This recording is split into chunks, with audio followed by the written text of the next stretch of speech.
My name's David Robb. I'm originally from Albuquerque, New Mexico. Yes, that is part of the United States, by the way. And I'm with a single family office called Frontier Group, which I co-founded with a fellow named Frank Carlucci, who was President Reagan's Secretary of Defense and Chairman Emeritus of the Carlyle Group. I'm very passionate about using the engines of capitalism to solve big social problems. And the bigger the problem, it seems like the better the financial reward and the more proud my kids will be of me in the future.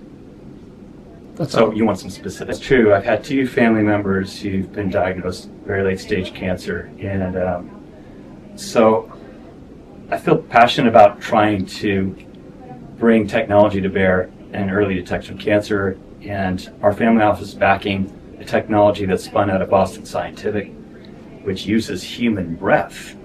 And we test the 3,000 different gases that come out of your lungs to determine whether you have a certain disease. And it can detect up to 17 different diseases, including sepsis, which is not a disease, it's an infection. But I think that's the thing we're most passionate about at this stage, because I think this, relatively small company could have a huge impact on humanity.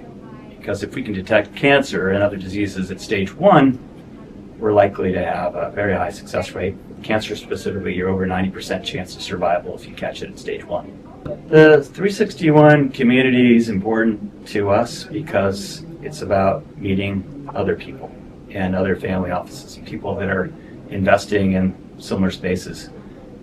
There's a lot of strength in numbers, and going it alone in an investment doesn't always make sense because I realize I don't have the humility. I have the humility to realize I don't have the monopoly on good ideas. So for me, being able to invest with other people is really important. Well, what's really interesting is you look at some of the great leaders in business like Mike Milken. He realized when he's trying to fight pancreatic cancer that, not pancreatic cancer, what am I doing? The beauty of working with other families is, there's a lot of ability to leverage resources you wouldn't have going it alone, a lot of better ideas. And you look at what Mike Milken did with cancer, he basically went into the field from having cancer himself and decided, let's break down the silos. There's a lot of silos, a lot of big ego, people working on different things. But being together and pooling ideas, pooling resources is the way to battle some of these problems.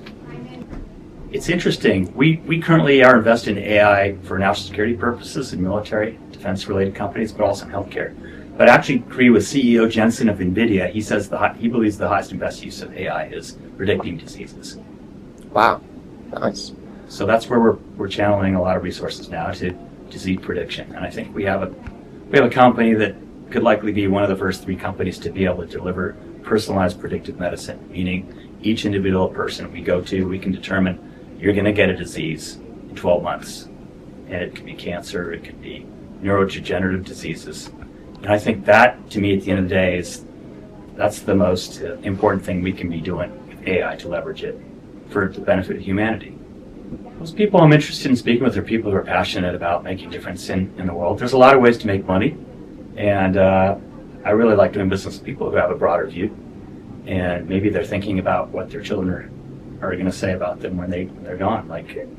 The ultimate scream for me is the investment I'm making something my grandkids will be talking about.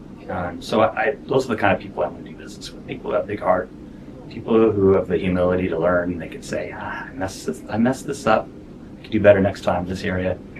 And I heard one of the most interesting conversations I ever had with 3 rabbis. I was in Beverly Hills, and I was having dinner, and I asked these guys, we were talking about Greek philosophy, and I asked one of them, what's the highest virtue? What's the highest virtue? The 3 of them said, being teachable, being humble and teachable. So I actually believe that's probably the number 1 characteristic I look in a management team, in a business partner, and a co-investor, and other family offices. That to me is kind of the core of what I'm looking for.